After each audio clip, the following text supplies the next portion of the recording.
श्री लिंग महापुराण कथा अर्थात श्री रामलिंग महापुराण कथा। सर्व साधकांना आनंदाची बातमी। भगवान राम, कृष्ण, छत्रपती शिवाजी महाराज यांनी पूजलेले समाजाचे कल्याण करणारे शिवलिंग याविषयी अत्यंत दुर्मिळ, कधीही न ऐकलेली सत्य कथा म्हणजे श्री लिंग महापुराण कथा अर्थात श्री रामलिंग महापुराण कथा। साधक हो, VBK ट्रस्टचे श्री अमृतमंथनेश्वर कल्किदत्त मंदिर, पाषाणवाडी, शिरूर, घोडनदी, जिल्हा पुणे, महाराष्ट्र येथील पंडित चतुर्वेद सायंटिस्ट श्री वत्सवक्षा भगवंत परमहंस परिव्राजकाचार्य श्री काशी विश्वेश्वरानंद सरस्वती महाराज यांच्या अमृतवाणीत श्री लिंग महापुराण कथा अर्थात श्री रामलिंग महापुराण कथा दररोज सायंकाळी 6 ते 7 या वेळेत अवश्य लाभ घेणे।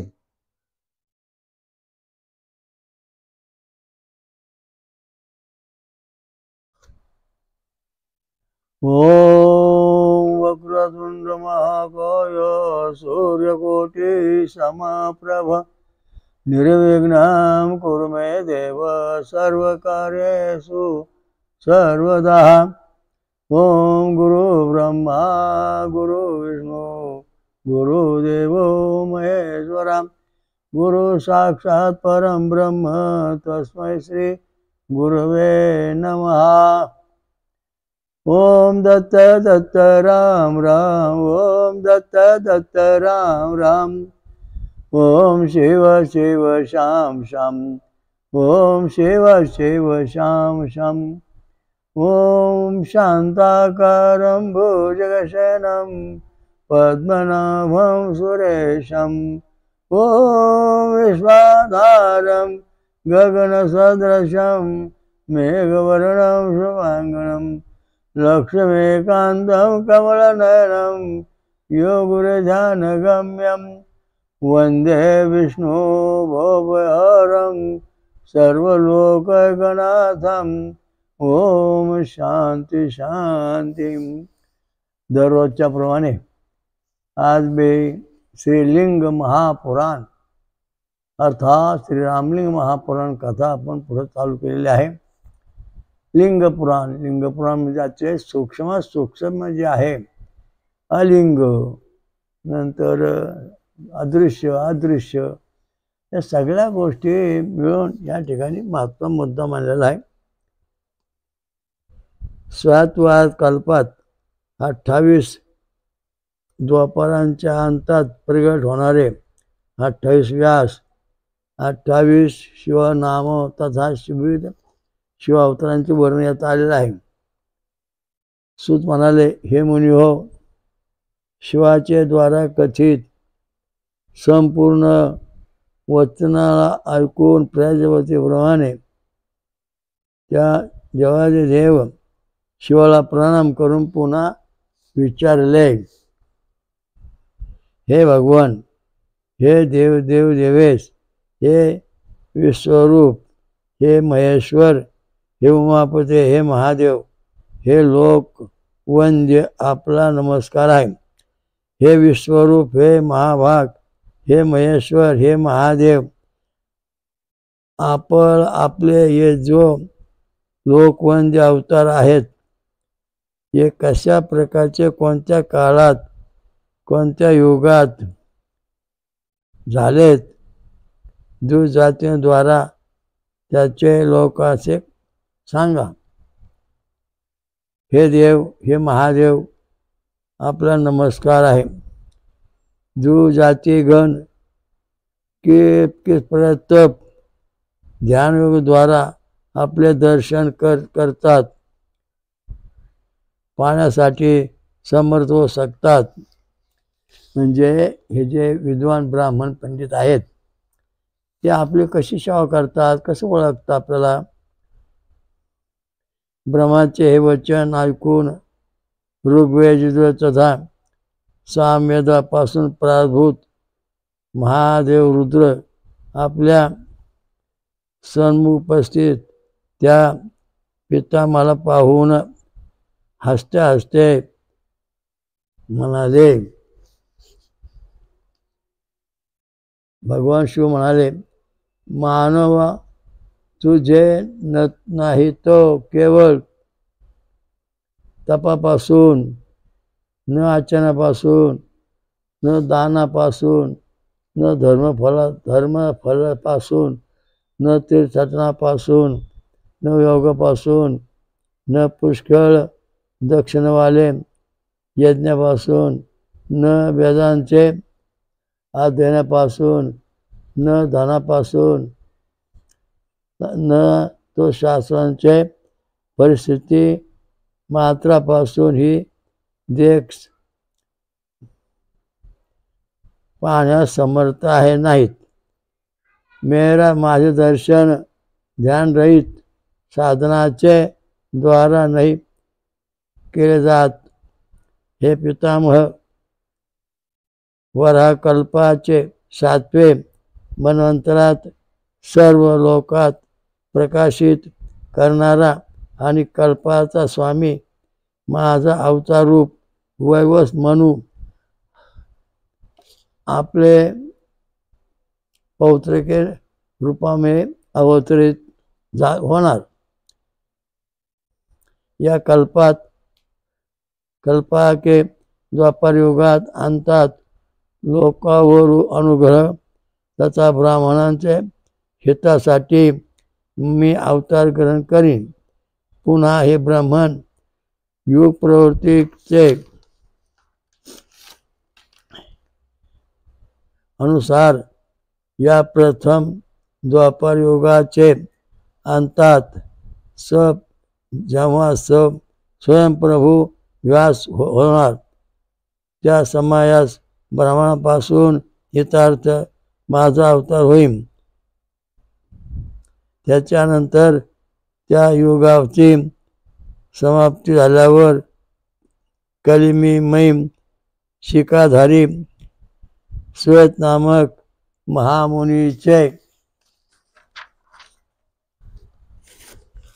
महामुनीचे रूपात अवतीर्ण होईल आणि उत्तम हिमालयाचे छागल नामवाले शिखर पर निवास करीन. आता याचं कैलास शिखर जे आहे त्याचं छागल नावाचं शिखर सांगितले. तेथे त्या वेळी श्वेतास्य त्याचप्रमाणे श्वेतलोहित नावाचे शिखायुक्त माझे 4 शिष्य प्रगट होणार. हे 4 महात्मा ब्रह्मनिष्ठ तथा वेदात पारगाम्या विद्वान होणार. त्यानंतर ध्यानयोगात पूर्ण तत्पर ते ब्रह्मनिष्ठ शिष्य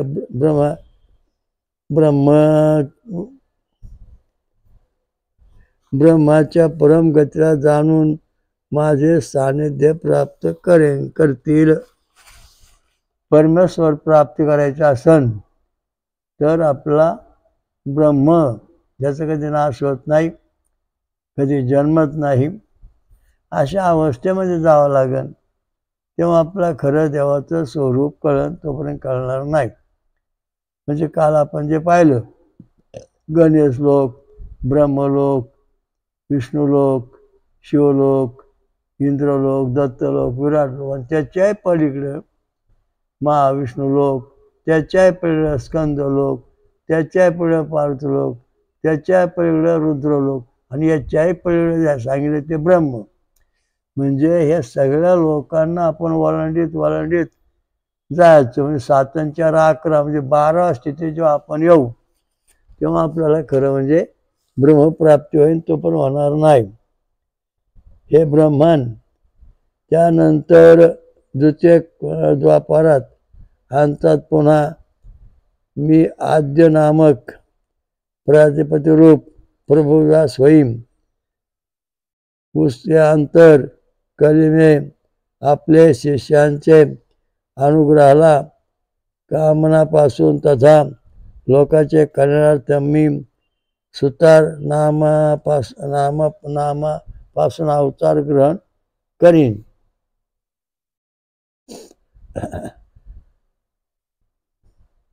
तेथे सुद्धा दुंदुभी, शतरूप,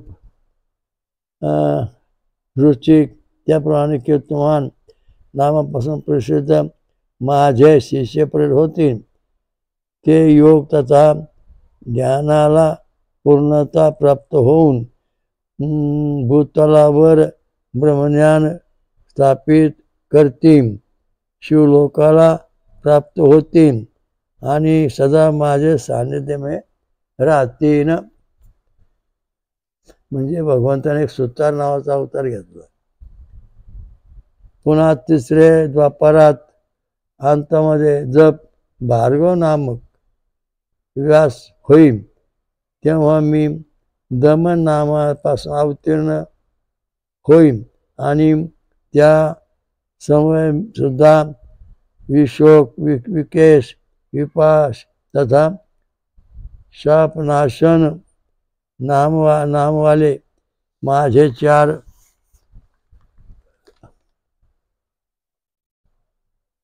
चार शिष्य होतील. त्या पूर्वोक्त ध्यानयोगाचे 12 महान तेजस्वी शिष्य श्री शिवलोकाला प्राप्त होतील.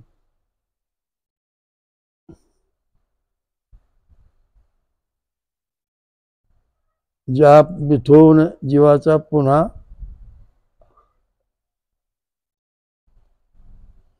आगमन नाही होता, जिथून पुन्हा जीव पुन्हा जन्म येत नाही, अशा लोकात ते जाते. शिवलोकात गेल्यानंतर पुन्हा जन्म मरण नाही.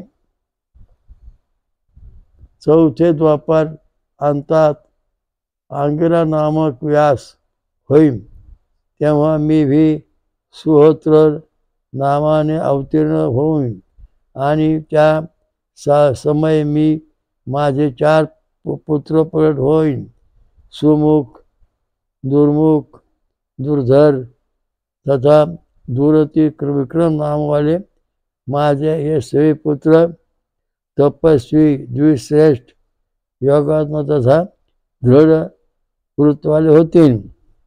विशुद्ध मन तथा नष्ट पापवाले, योगयुक्त आणि महान तेजस्वी वे पुत्र भी उसी मार्गाने योग सूक्ष्म गती को प्राप्त होऊन रुद्रलोकात जातील.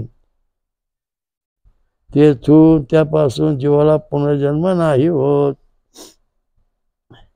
5वें द्वापार अंत में जेव्हा सविता नामक व्यास होईल, त्यावेळी मी लोकात अनुग्रहार्थ योगात्मा एक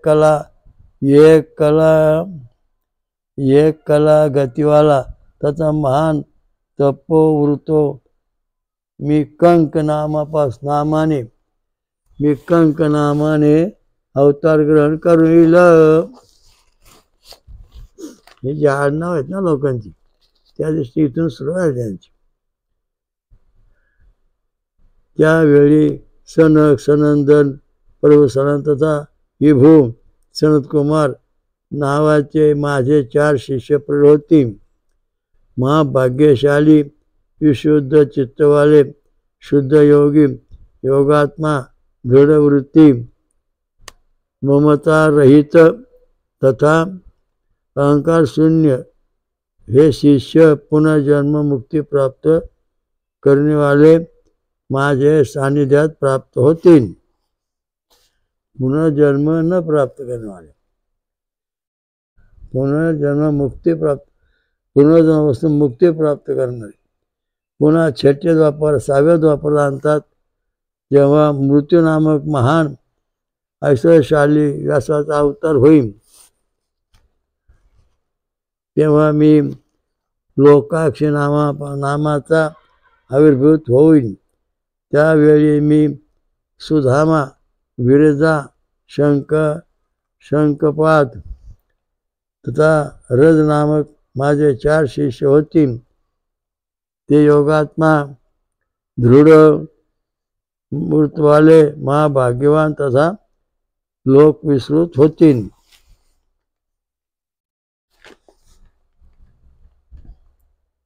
योगात्मा महान आत्मा तथा ध्यानयोगापासून संपन्न हे सर्व शिष्य त्या मार्गाचा आश्रय घेऊन माझ्याजवळ येतील, ज्यासे पुनर्जन्म होणार नाही. पूर्वजन्म में विभू नाम से प्रख्यात महातेजस्वी शतकृतन व्यास जेव्हा 7व्या द्वापारच्या अंतात होईल, त्यावेळी मी त्या द्वापारात समाप्ति व पर कलित सभी प्राणियों श्रेष्ठ विभू जैगिष्य नाम से प्रसिद्ध होऊंगा. त्या योगात मी सारस्वत मेघवान तथा सवान नामक माझे 4 पुत्र होतील. ध्यान योगामध्ये पारायण वे महात्मा सभी योग मार्ग पर चालून निर्विकार शिवलोकाला प्राप्त होतील. पुन्हा 8व्या द्वापारात अंतात जेव्हा वशिष्ठ नामक व्यास होईन, तेव्हा मी दधिवान नामाने अवतार घेईन. त्यावेळी मी कपिल, आसुरी, पंच, शिखमुनी तथा महायोगी भास्कर ये माझे परम योगात्मा तथा दृढवृत्ती 4 पुत्र होतील, ज्यापासून सदृश महान योगी भूतलावर कोई नहीं होणार नाही. वे धर्मात्मा तथा महान तेजस्वी पुत्र भी स्वतः महेश्वर योगात सिद्ध होऊन जन ज्ञान संपन्न त्याप्रमाणे पापमुक्त होऊन माझ्या सान्निध्याला प्राप्त होतील, ज्यापासून जीवाला पुन्हा आगमन पुनर्जन्म नाही होत. 9व्या द्वापाराच्या अंतात जेव्हा सारस्वत नामाचा व्यास होईल, तेव्हा मी भी वृषभ नामाने अवतीर्ण होईन. त्या समय भी पराशर, गर्ग, भार्गव तथा अंगिरा नामाचे माझे 4 पुत्र होतील, जो महान तेजस्वी ब्रह्मनिष्ठ वेदात पारगामी विद्वान तथा महान आत्मवाले होणार. वे सर्व प्रभू त्या प्रकारे ध्यानयोग मार्गात प्राप्त होऊन या लोकात प्रस्थान करतील. तपोबलामध्ये उत्कृष्ट, शाप अनुग्रह पूर्ण विद्वान एवं तपवृत्ता वे सभी पुत्र सुद्धा पूर्वोक्त ऋषी योग मार्गाचा आश्रय करून सर्व लोकात प्राप्त होतील, ज्याचे तिथून पुन्हा आगमन होत नाही. 10व्या द्वापारात अंतर्गत जेव्हा त्रिपाद नामक विप्ररूप व्यास होईल,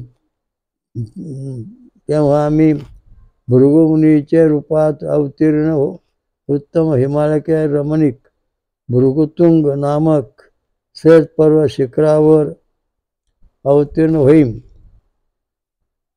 ते शिखर माझे ही नामपर भृगुतुंग नामाने प्रसिद्ध होईल, देवता द्वारा पूजित होईल.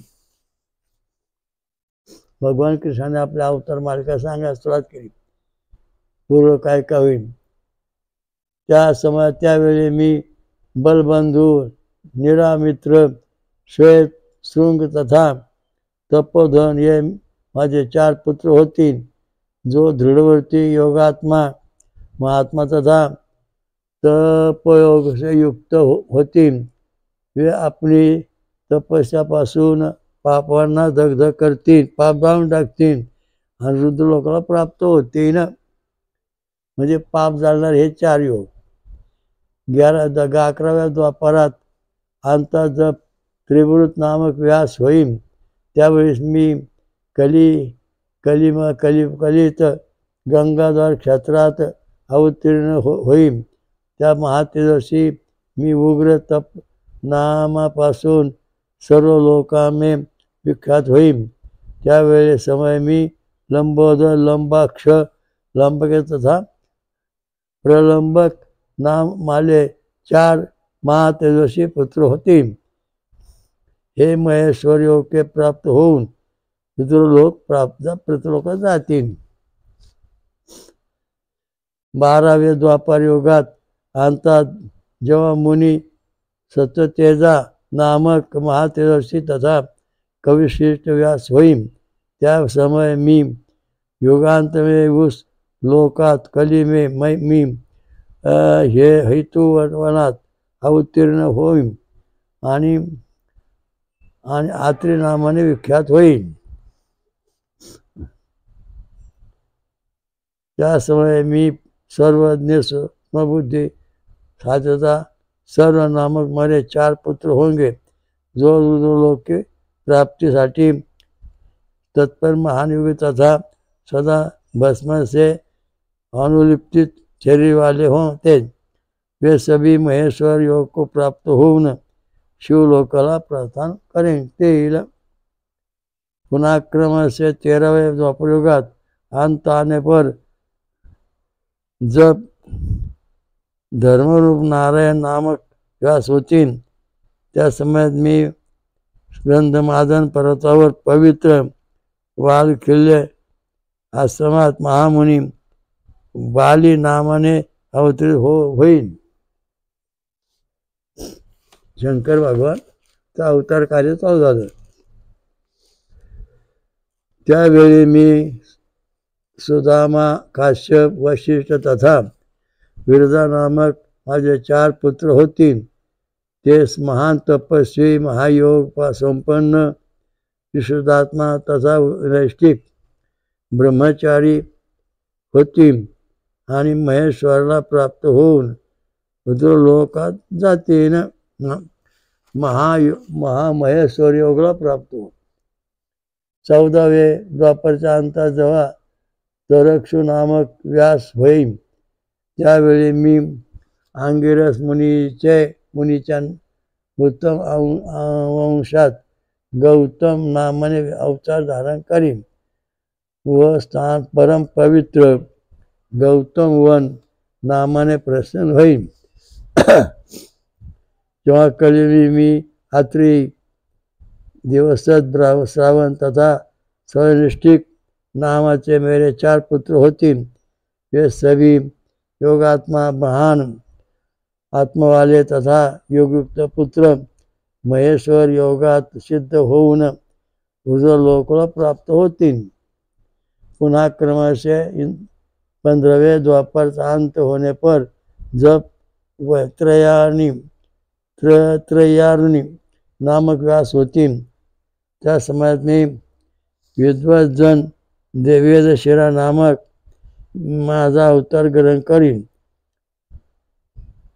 तेथे मी वेदशिरा नामक अति दिव्य परमेश्वर आश्रय प्रगट करीन आणि पर्वतात श्रेष्ठ हिमालयाचे पृष्ठ देशात सरस्वतीच्या तटावर वेदशीर्ष नामक पर्वत माझा आश्रयस्थान होईल.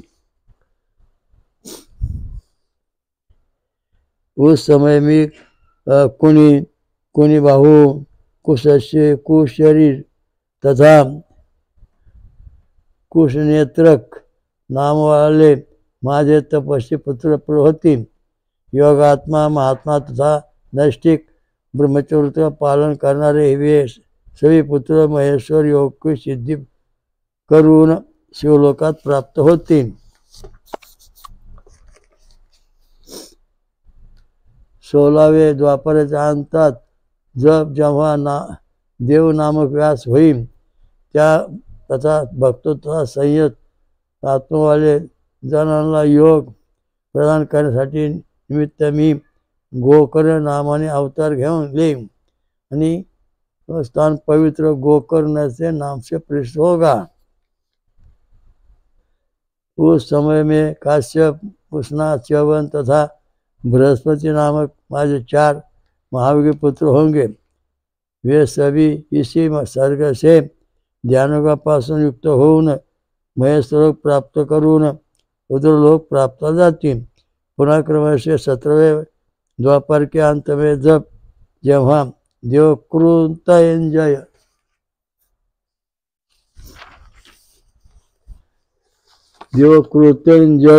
नामक व्यास होईल तब मी हिमालयाच्या अति उच्च महालय नामक रमणीक शिखरावर गुहावशी नामाने अवतीर्ण होईल। तेव्हा महालयस्थल परम पवित्र तथा क्षिद्र क्षत्र मानले नाम वाले मेरे 4 पुत्र होंगे। वे वेगवता ब्रह्मवादी महात्मा मोहरहित तथा आकर्षण्य होतील। कलियुगात त्या पुत्रांचे ध्यानयोग करणारे हजारों शिष्य होतील। ध्यान करने वाले तथा योगाभ्यास परायण वे सभी शिष्य महेश्वराला हृदयात धारण करून महालय क्षेत्रात माझे चरणांचा दर्शन करून शिवपदाला प्राप्त होतील। ओम दत्त दत्त राम राम ओम दत्त दत्त राम राम ओम शिव शिव श्याम श्याम ओम शिव शिव श्याम श्याम ओम दत्त दत्त राम राम ओम दत्त दत्त राम राम ओम शिव शिव श्याम श्याम ओम शिव शिव श्याम श्याम। हरि ओम दत्त।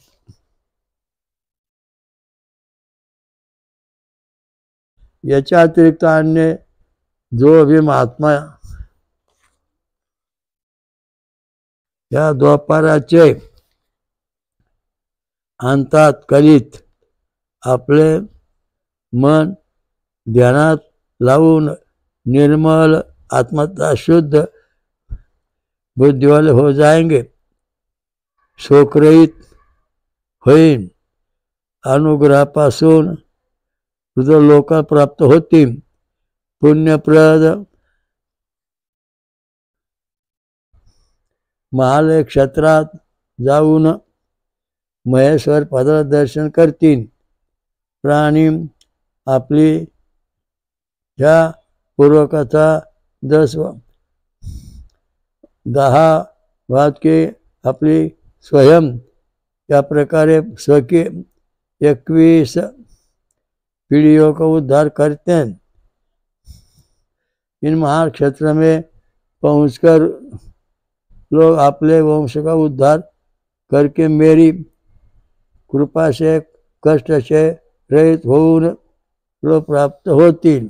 आता याच्यामध्ये भगवान शंकराची पूजा केल्यानंतर 21 पिढ्यांचा उद्धार होणार आहे। म्हणजे आपले जे पिढ्या आहेत 21 पूर्वीच्या त्यांचा आणि पुढच्या 21 अशी स्थिती अर्थ सांगितलेला आहे। हे विप्रो पुन्हा 18व्या द्वापरात अंतात जेव्हा कृतंजय मुनी नामक व्यास होतील तेव्हा मी सिद्धिप्रदायक पुण्यप्रद तथा देव दानवापासून पूजित रमणीय हिमालय शिखरावर शिखंडी नामाने अवतार ग्रहण करीन। ते शिखर माझ्या नावाने शिखंडी पर्वत तथा क्षेत्र शिखंडीचा वन म्हणतील। तेथे सिद्ध महात्मा निवास करतील।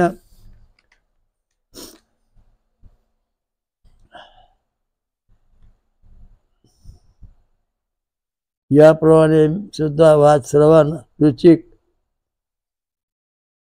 श्रावास तथा यतीश्वर नामक माझे पुत्र होतील. ते सर्व परम तपस्वी, योगात्मा, महात्मा तथा वेदो पारंगत विद्वान होतील. जो महेश्वर योगासिद्ध होऊन रुद्रलोकाला प्राप्त होतील. त्यानंतर क्रमाने 19व्या द्वापार अंतात महामुनी भारद्वाज तो व्यास होईल आणि समयमसे हिमालयाचे शिखरावर विराजमान रमणीक जटायू पर्वत जटामाली नाम से अवतीर्ण होईल. उस समय मी हिरण्यनाभ हे कौशल्य लोकाक तथा कुथुनी नामक माझे 4 पुत्र होतील. ते महाप्रतापी आश्चर्ययुक्त योग धारण पर्यंत तथा नैष्ठिक गुणाचे होतील. हे सब महेश्वर योगाला प्राप्त होऊन रुद्रलोकात प्राप्त जातील. पुन्हा जेव्हा 20वें द्वापार अंत होगा तब उस समय महामुनि गौतम व्यास होईल आणि मी उसी समय हिमालय क्षेत्रात अट्टहास नामाने अवतरित होईल. तेव्हापासून लोगों को अट्टहास से प्रति महान प्रीति हो जाएगी. यह क्षेत्र महागिरी अट्टहास के नावाने विख्यात होईल आणि देवता, दानव, यक्ष, इंद्र, सिद्ध, महात्मा त्यापर्यंत चाणूर तेथे सदा निवास करतील.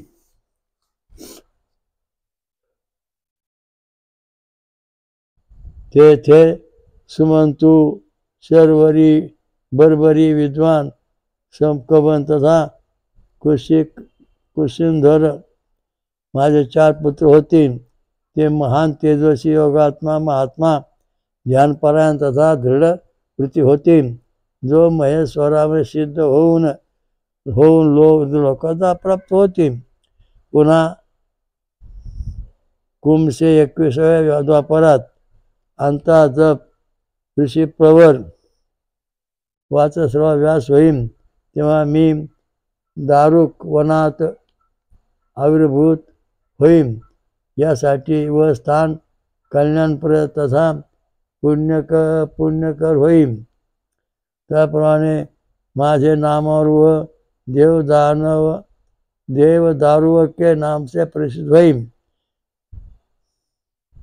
तेथे सुद्धा प्लक्ष, दार्वायमणी, केतुमान तथा गौतम नामामुळे माझे 4 पुत्र होतील. जो महाप्रतापी योगात्मा, महात्मा, संयत आत्मवाले तथा ब्रह्मचारी होतील. हे सब निष्ठापूर्वक योगवृत्ताचे पालन करून रुद्रलोकाला प्राप्त होतील. 22व्या द्वापार के अंतात जेव्हा युष्मार्यन नामक व्यास होईल त्या समयात मी महामुनी भीम नामाने हल धारण करीन, काशीत अवतार ग्रहण करीन. तेथे त्या कलियुगात इंद्रसहित सभी देवतागण अस्त्ररूपान हल निर्माण करणारे हलायुध व शिवाचे दर्शन करतीन. तेथे मी भल्लवी,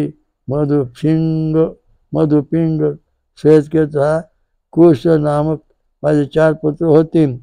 अतिशय धर्मनिष्ठ, ध्यानपरायण, विश्रात्म तथा ब्रह्मभावला प्राप्त होऊन पुत्र ही महेश्वर योगात सिद्ध होऊन शिवलोकाला प्राप्त होतील. हे ब्रह्मन पुन्हा 23व्या द्वापाराच्या अंतात जप जेव्हा तृणबिंदू नामक व्यास होईल त्या समयात मी धर्मनिष्ठ तथा महाकाय मुनिपुत्र के रूप में श्वेत नामाने अवतीर्ण होईल. तेथे उत्तम पर्वत और मी काल को जीर्ण व्यतीत करीन. आता वो पर्वत कालंजर नामाने विख्यात होईल. तेथे मी कुशिक, बहदस्व, क्षैवल तथा कवी नामक माझे 4 पुत्र तपस्वी शिष्य होतील. हे महेश्वर योगाला प्राप्त होऊन रुद्रलोकात जातील. हे हो 24व्या द्वापाराच्या अंतात जेव्हा वृक्षमुनी व्यास होईल तेव्हा मी त्या युगांतचा कलिके प्रामे देववंद्य नैमिषारण्यात महान योगिके रूपात शूली नामाने अवतार घेईन. वहाँ सुद्धा शालिहोत्र अग्निवेश योनाश्वतधा शरदोषु नामक माझे 4 तपस्वी शिष्य होतील.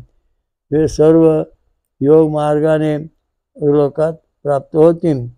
पुन्हा क्रमिक रूपात 25व्या द्वापार अंतात जेव्हा वशिष्ठजी पुत्र शक्तिमणी व्यास होईल त्या समय जगतप्रभुमय दंड धारण किए हुए मुंडीश्वर नामाने अवतार ग्रहण करीन. त्यावेळी मी छगला कुंडलकर्ण कुभान तथा प्रवाहक नामक माझे 4 तपोवर्ती पुत्र होतील. माहेश्वर योगात सिद्ध होऊन मी प्राप्त होऊन ते अमरत्वाला प्राप्त होते. म्हणजे अमरपद म्हणून देणारा शिवाचा लक्षात सांगितलं आहे. 26व्या द्वापार के अंतात जेव्हा पराशर नामक व्यास होईल या समयात मी युगांत में कली के संप्रांभात भद्र व क्षेत्रात सहिष्णु नामाने अवतीर्ण होईंगा. वह सुद्धा उलूक विद्युत समुख तथा आश्वलायन नामक अत्यंत धर्मप्राण माझे 4 पुत्र होतील. ते माहेश्वर योगाला प्राप्त होऊन लोकात प्रस्थान करतील. पुन्हा क्रमिक रूपाने 27 द्वापारच्या अंतात जेव्हा तपस्वी जातुकर्ण नामक व्यास होतील तेव्हा मी योग विस्तृत तथा योगात्मा द्विश्रेष्ठ सोम शर्मा के रूपात प्रभा क्षेत्रात अवतरित होऊन वहाँ पर मी अक्षपात कुमार उलूक तथा वच्छ नामक माझे 4 तपशिष्य होतील. योगात्मा महात्मा निर्विहारका तथा शुद्ध बुद्धिवाले हे शिष्य महेश्वर योगाला प्राप्त करून अंतात लोकात जातील. पुन्हा क्रमशः 28व्या द्वापार आने पर श्रीमान लोकपितामह विष्णु अपने 6 अंश से पराशर पुत्र कृष्ण द्वैपायन नामक व्यास होंगे. तब यदुश्रेष्ठ पुरुषोत्तम वास्तव कृष्ण वसुदेव उत्पन्न होतील. त्या समय योगात्मा मी लोकांना विस्मित करण्यासाठी उद्देशाने योगमाया से एक ब्रह्मचारीचा शरीर धारण करून होईल आणि योगमायाचे प्रभावापासून ब्राह्मणांचे कल्याणार्थ मशालात मृतपडे झालेले अनाथ ब्राह्मणाचे शरीर पाहून त्या प्रवेश करूंगा. दिव्य तथा पुण्य प्रार्थना करणारे मेरुग्रहात आपल्याचा विष्णू साथ मी निवास करूंगा. हे ब्रह्मन उस समय मैं लकुली नामाने विख्यात होऊन माझा अवतार होईल. माझे अवतार स्थळ जब तक भूमि के सत्ता रहेगी तेव्हापर्यंत सिद्ध क्षेत्रात रूपात काया अवतार उस नावाने विख्यात होईन. अशा प्रमाणे कुशिक गर्ग मित्र तथा कौरुष्य नामक माझे 4 तपस्वी योगात्मा ब्रह्मन तथा वेदांचे पारंगत विद्वान पुत्र होतील. विशुद्धात्मुळे तथा नैष्ठिक ब्रह्मचर्यावर धारण करणारे ते पुत्र महेश्वर योगाने सिद्ध होऊन पुनरागमन से मुक्तीसाठी लोकाला प्राप्त होतील. हे पाशवत योगाचे सिद्ध भस्मापासून विभूषित शरीरवाले नित्य शिवलिंगाचे अर्चनापासून तत्पर राहणारे बाहर एवं आत भक्तिपूर्वक योगाचे द्वारा माझ्यात स्थित रहने वाले ध्यानपरायण तथा जितेंद्रिय होतील. ज्ञानमार्गाचा प्रवेशक यह पशुपत योग सांसारिक बंधनापासून मुक्ती प्राप्त करणारा तथा आत्मना सिद्ध करणारा हा ती महान उपाय आहे. पाशुपत योगाला पाणी घालतात लोकांना. आता हे पाशुपत योग हे संसार बंधनापासून मुक्त होणारा योग आहे. म्हणजे तुम्हाला मोह मायापासून दूर नेणार आहे, ईश्वर प्राप्ती होणार आहे. या जगतात अनेक योग मार्ग आहेत तथा अनेक ज्ञान मार्ग आहेत, किंतु पंचाक्षरी विद्या नमः शिवाय के बिना प्राणी सांसारिक बंधनापासून मुक्त नाही होऊ शकते. ओम नमः शिवाय मंत्र म्हणल्याशिवाय मनुष्य प्रापंचिक बंधनापासून मुक्त होणार नाही. खूप मंत्र आहेत, हा महत्वाचा नमः शिवाय. ओम नमः शिवाय. ओम नमः शिवाय. जो मनुष्य सर्व द्वंद्वापासून रहित होऊन तप करतो,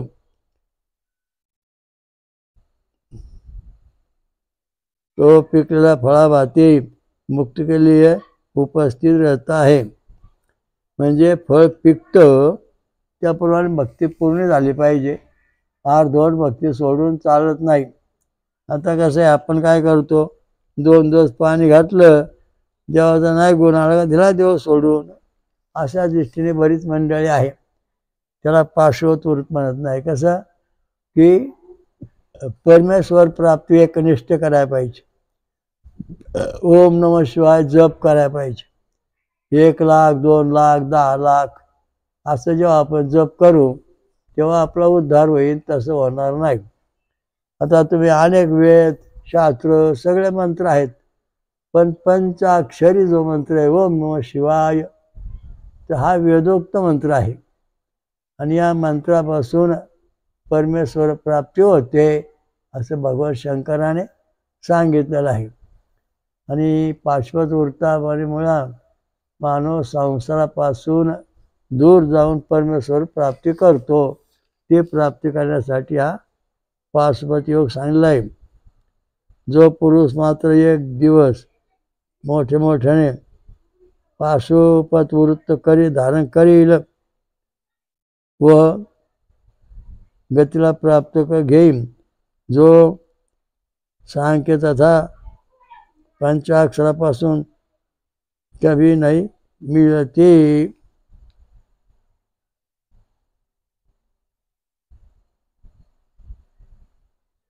आपल्याला सुख शांती पाहिजे ना, तर पंचाक्षर मंत्रातून मिळणार आहे.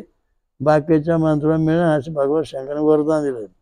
याप्रमाणे मी योग क्रमापासून मनुपासून आतापर्यंत कृष्णद्वैपायन पर्यंत 28 अवतारांचे वर्णन आपल्याला करून दिले आहे. त्या कल्पात जेव्हा धर्मस्वरूप श्रीकृष्णद्वैपायन व्यास होईल तेव्हा ही देवसमूहाचा विभाग करतील. वेद समूहाचा विभाग करते. म्हणजे पूर्वी एकच वेद होता, आता त्या वेदाचे 4 भाग झाले. शुद्धी म्हणाली. अशा प्रकारे महादेवाचे द्वारा सांगितल्या गेलेल्या रुद्रावताराची बाते ऐकून महादेव पशु भगवान ब्रह्माने प्रेमपूर्वक शिव प्रिय वाणीचे महेश्वर शिवकी स्तुती केली आणि त्यांना म्हणाले, तेव्हा म्हणाले, सभी देवताचा सभी गण विष्णूपासून व्याप्त आहे. विष्णूपासून समान कोई अन्य गती हो नहीं शक्ती होत नाही. ऐसा वेद निरंतर गाते आहे. अशा प्रकारे वेद सतत म्हणत आहे, यात काही संशय नाही. म्हणजे याच्यामध्ये आम्हाला महत्त्वाचा मुद्दा आहे, विष्णूपासून हे व्याप्त आहे. सभी देवताचा सभी गण विष्णूपासून व्याप्त आहे. विष्णूपासून समान कोई अन्य गती नाही असे वेद निरंतर गातात म्हणतात, यात काही संशय नाही. हे देवादेव भगवान विष्णू आपले लिंगार्चनात निरंतर क्यों रहते हैं तथा जगत संग होकर सदा आपको प्रणाम क्यों करते हैं? श्रुती म्हणाले, परम प्रेष्ठी ब्रह्माचे वचन ऐकून हर्षातिशय युक्त होने वाले भगवान शंकर त्याला अशा प्रकारे महत्त्वपूर्ण प्रश्नापासून अत्याधिक प्रश्न झाले. लिंगपूजा प्रकरणात विषयात सांगितले. भगवान विष्णू साक्षात सूरश्रेष्ठ इंद्र तथा मुनियों में विधि.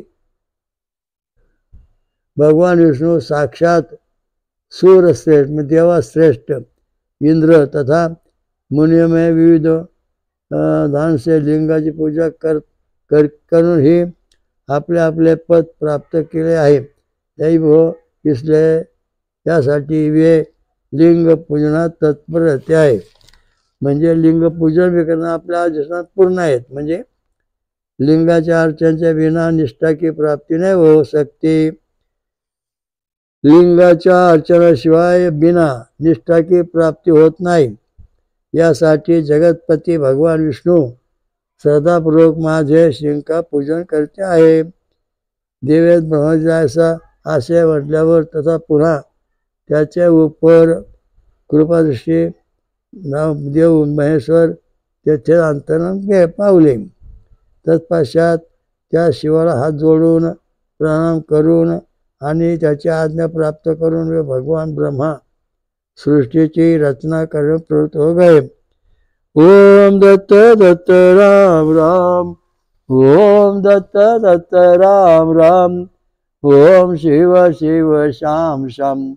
ओम शिव शिव श्याम श्याम. मानवाला स्वतःचा अस्तित्व टिकवायचा असेल, स्वतः देव पण टिकवायचा असेल तर त्याने शिवलिंगाची पूजा केली पाहिजे.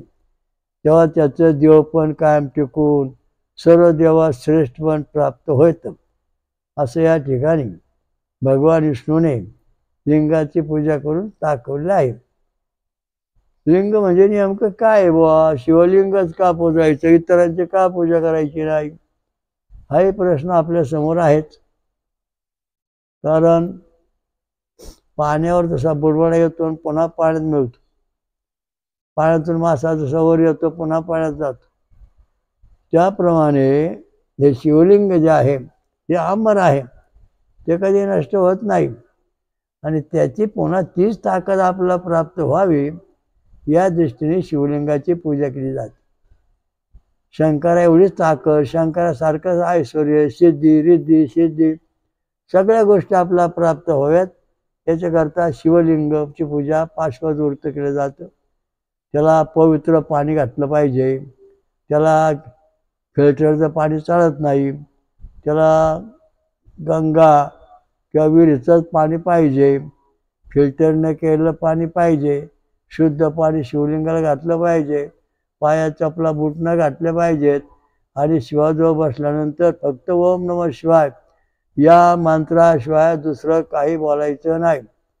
आणि त्याच्यात हे जे शिवलिंग आहे हे जर बेला झाडाखाली असेल तर त्या ठिकाणी 100% भगवान शिव 24 तास असतात आणि इतर देवळामध्ये ते येऊन जाऊन असतात, असं महत्त्व या पुराणात सांगितलेलं आहे. तर त्या दृष्टीनं आपण पंचमुखी शिवलिंगाची पूजा केल्यास विष्णूच्या शंकराच्या सर्व अवतारांची आपला प्राप्ती होते, शक्ती प्राप्त होते, हा याचा उद्देश.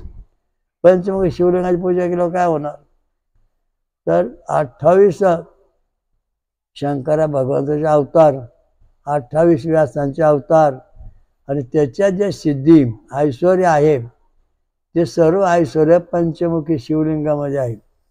आणि पंचमुखी शिवलिंगाची पूजा केल्यानंतर सर्व ऐश्वर्य आपला प्राप्त होतं. जग कसं आहे, कुठं आहे, काय चाललं, जिवंतपणीच आपल्याला स्वर्गात आपला नंबर लावता येतो.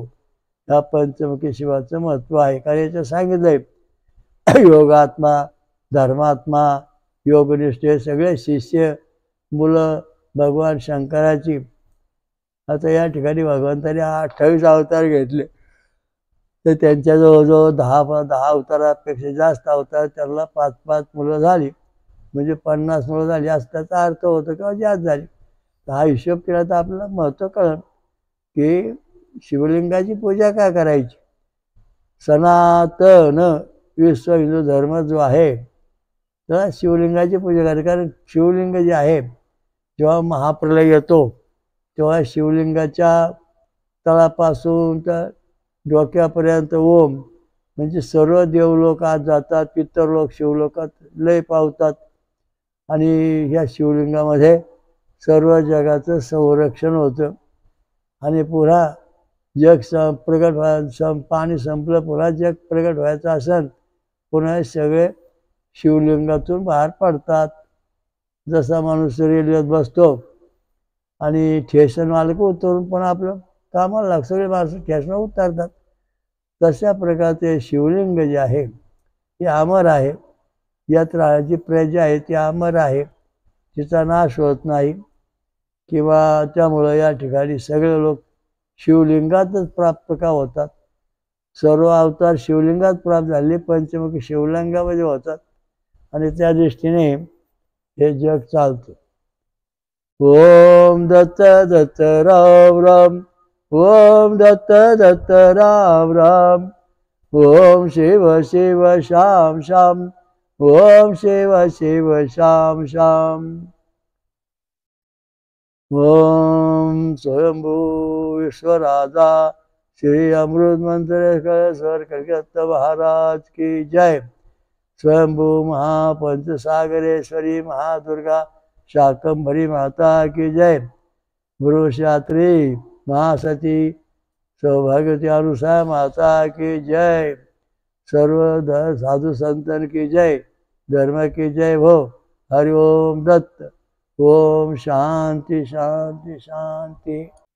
VBK ट्रस्टची योजना बेकारी संपविणे, वेदमंत्र आणि रक्तगट प्रचार करा. समाजाकडून मदत होते. जगभर घरोघरी प्रचार करा. अधिक माहितीसाठी पुढील पत्त्यावर भेट देणे किंवा संपर्क साधणे. VBK ट्रस्टचे स्वयंभू विश्वराजा श्री अमृत मंथनेश्वर कल्किदत्त मंदिर, पाषाणवाडी, शिरूर, घोड नदी, जिल्हा पुणे, महाराष्ट्र. हरि ओम दत्त.